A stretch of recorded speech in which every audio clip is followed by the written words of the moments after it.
اعوذ باللہ من الشیطان الرجیم بسم اللہ الرحمن الرحیم والفجر، قسم ہے فجر کے وقت صبح کی، جب ہر مخلوق اپنی نیند پوری کر کے تھکاوٹ اتار کر تر و تازہ اٹھتی ہے۔ ولیال عشر، اور قسم ہے 10 دنوں کی، 10 راتوں کی، ذی الحجہ مہینے کی۔ 10ویں دن حج ہوتا ہے، پہلی تاریخ سے لے کر 10 دن تک۔ عربی میں دن کے لیے رات کا لفظ بھی استعمال ہوتا ہے، جس طریقے سے جب اردو میں یا کسی اور زبان میں ڈے یا دن کہتے ہیں تو اس میں رات بھی آ جاتی ہے، 24 گھنٹے میں دن بھی آ جاتا ہے۔ تو عربی میں جب رات کہا جاتا ہے تو 24 گھنٹہ دن اور رات ملا کر مراد ہوتا ہے۔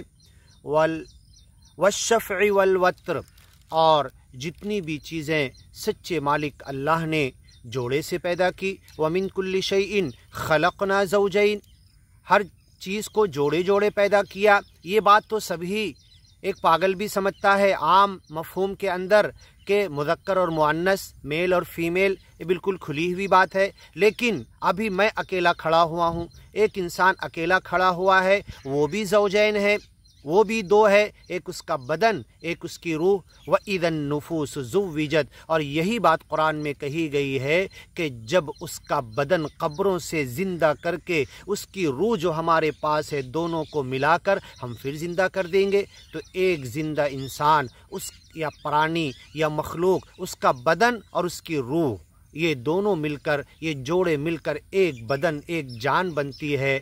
اور اس جوڑے کی فکر کوئی نہیں کرتا۔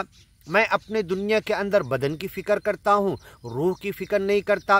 عذاب روح کو ہوگا، تکلیف اس بدن کو بھی ہوگی۔ بدن چھوڑ کے موت کے بعد روح چلی جاتی ہے، تو روح اور بدن دونوں کی فکر کرنا ہے۔ والشفع والوتر، ٹاک نمبر ہو، جفت نمبر ہو، آڈ اور ایون دونوں کی قسم اللہ کھا رہا ہے۔ واللیل، رات کی قسم۔ اذا یسر، جب چلتے چلتے ڈھلتے ڈھلتے دھیرے دھیرے اندھیرا ختم ہو کر دن کا اجالا آ جاتا ہے۔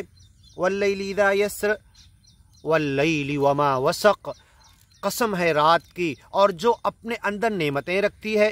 میلیٹونن ہارمون جو سونے کا ذمہ دار ہے، انسان اندھیرا ہوتے ہی شام میں اس کے ریٹائنا پر لائٹ کا ایفیکٹ پڑتا ہے۔ اندھیرے کی وجہ سے میلیٹونن ہارمون پینیل گلینڈ سے دماغ میں بننا شروع ہوتے ہیں۔ دن بھر کی تھکاوٹ سے انڈورفن ہارمون بنا تھا جو اس کو سست کر دیا۔ اب اگر وہ آرٹیفیشل لائٹ کے ٹچ میں نہیں آئے گا اور کھا پی کر سچے مالک کا نام اسمرن مغرب اور عشاء پڑھ کے بستر پہ چلا جائے گا تو لالی آسمان سے جدا ہونے کے بعد، عشاء کے بعد فوراً اسے نیند آ جائے گی۔ اسی لیے اللہ کے رسول صلی اللہ علیہ وسلم عشاء کے بعد بات چیت کرنا بھی ناپسند کرتے تھے، عشاء پڑھ کے فوراً سونے کے لیے چلے جاتے تھے۔ تو جو اس وقت سو جائے گا سنت کے حساب سے بھی نبی صلی اللہ علیہ وسلم کی نقل کرتے ہوئے، تو وہ قدرتی طور پر ہر مخلوق سو جاتی ہے اور صبح تر و تازہ اٹھتی ہے، اور وہ رات بھر میلیٹونن ہارمون کے ایفیکٹ میں بڑی بہترین نیند لیتی ہے۔ میلیٹونن ہارمون گویا کہ نیند کی گولی ہے، نیچرل، اور انسان کو جب بہترین نیند آتی ہے تو صبح جب وہ اٹھتا ہے، دیکھو یہ پکشی چلا رہا ہے صبح صبح، یہ بیدار ہوتا ہے۔ اور انسان آدھی رات جاگتا ہے، جب صبح آدھے دن کے بعد، دن نکلنے کے بعد، فجر کے بعد کئی گھنٹہ جب سو کر اٹھتا ہے تو اس کا بدن اس کے کام کے لائق نہیں ہوتا۔ اس لیے ہمیں وقت پر سو جانا چاہیے اور وقت پر بیدار ہو کر تر و تازہ ہمیں اٹھنا چاہیے۔ واللیل اذا یسر، جب یہ رات دھیرے دھیرے سفر کرتے ہوئے اپنے اندھیرے کے ساتھ چلی جاتی ہے۔ وَجَعَلْنَا نَوْمَكُمْ سُبَاتًا، ہم نے تمہاری نیند کو آرام کے لیے بنایا، چھٹی کے لیے بنایا۔ سوچنا بھی بند کر دو، خیالات کو بھی چھوڑ دو، بس بستر پہ جا کر ذکر کرتے ہوئے، نام اسمرن کرتے ہوئے، سچے مالک کی یاد کرتے ہوئے سو جاؤ۔ واللیل اذا یسر، اور رات کی قسم جب یہ دھیرے دھیرے اپنے اندھیرے کے ساتھ چلی جاتی ہے۔ واللیل وما وسق، اور رات کی نعمتوں کی قسم جو اپنے اندر جمع کیے ہوئے ہے، چھپائے ہوئے ہے۔ وَجَعَلْنَا نَوْمَكُمْ سُبَاتًا وَجَعَلْنَا اللَّيْلَ لِبَاسًا، اندھیرے کے لباس میں اس رات کو ہم نے ڈھانک دیا، اس اندھیرے کو آرٹیفیشیل بجلی اور لائٹ سے پھاڑ کر اپنی زندگی کو، اپنے بدن کے نیچرل سائیکل، سونے اور جاگنے کے سائیکل کو ڈسٹرب مت کرو، تو تم صحت کی طرف رہو گے۔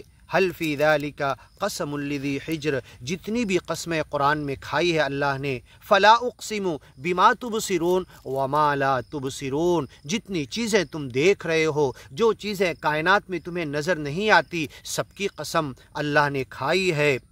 یہ چھوٹی بڑی مچھر کے پر، مکری کا تذکرہ، مکھی کا تذکرہ، چھوٹی چھوٹی مخلوق کا تذکرہ، پہاڑ اتنے بھاری بھرکم ذرے سے بنتے ہیں، ریت کے ذرات سے بنتے ہیں، ان ذرات کی قسم اس کا پیدا کرنے والا خالق اور خلاق صناع، بڑی کاریگری کے ساتھ جو پیدا کیا وہ قسم کھا سکتا ہے، کیونکہ کوئی پیدا نہیں کر سکتا۔ ھذا خلق اللہ، یہ ساری اللہ کی مخلوق ہے۔ فارونی، اللہ کہہ رہا ذرا مجھے دکھاؤ، ماذا خلق الذین من دونی، اس ایک اللہ کے علاوہ کس نے کیا پیدا کیا ہے، ساری چیزوں کی قسم کھا سکتا ہے۔ حل فی ذالک قسم لذی حجر، عقل والے کے لیے، سوجھ بوجھ والے کے لیے، اس بولنے والے انسان کے لیے، علمہ البیان، جسے بولنا سکھایا، جسے عقل دی، جسے سوجھ بوجھ دی، اس کے لیے ان قسموں کے اندر کیا نصیحت نہیں ہے، کیا عبرت نہیں ہے؟ ان چیزوں کو، جس چیز کی سچا مالک اللہ قسم کھاتا ہے، اسے بطور ثبوت، بطور نعمت، بہت بڑی چیز کے طور پر، بہت بڑی مخلوق اور اپنی صناعی اور خلقت، پیدائش بتانے کے لیے اس کو چلا رہا ہے، اسے بڑھا رہا ہے، پروان چڑھا رہا ہے، اس کا پروردگار ہے، رب ہے، پالن ہار ہے، اس کا پیدا کرنے والا ہے، اور اسے ایک دن نشٹ کر کے ختم کر دینے والا ہے، یہ بتانا چاہتا ہے۔ تو اے عقل والو، ایک ایک چیز پہ غور کرو، تم بھی موت کے گھاٹ اترو گے، تم بھی موت کے منہ میں جاؤ گے۔ علم ترى کیف فعل ربک بعاد، عاد قوم کے ساتھ جو لمبی تڑنگی تھی، بہت طاقتور تھی، پہاڑوں کو کاٹ کر گھر بناتی تھی، ینحتون من الجبال بیوتا، ہم نے ان کے ساتھ کیا کیا، کیا تمہیں نہیں معلوم؟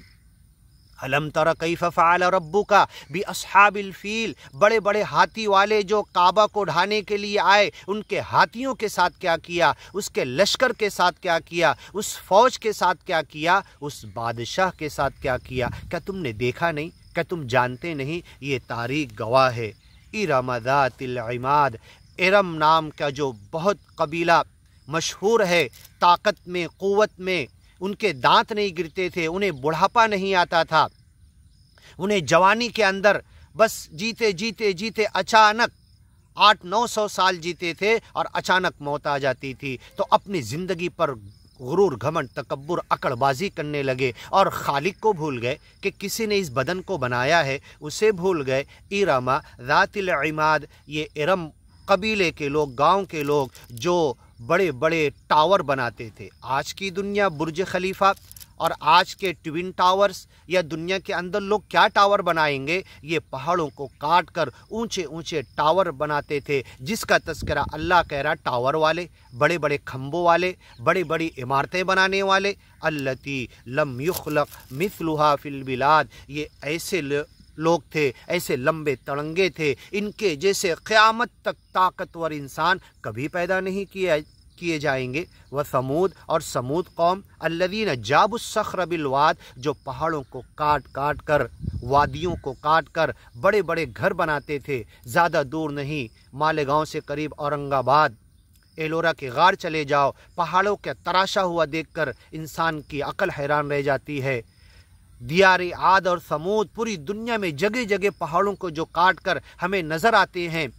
ادھر بامیان میں، افغانستان میں جو بڑی بڑی مورتیاں بنائی گئی ہے گوتم بدھا کی، کہ جس کے نیچے سے دروازے جب ٹرک گزرتی ہے تو اس مورتی کے صرف انگوٹھے کے برابر ٹرک نظر آتی ہے۔ اتنے بڑے بڑے بنانے والے، ہم نے انہیں سب کو ہلاک کیا جب انہوں نے سچے مالک کی بندگی کا حق ادا نہیں کیا۔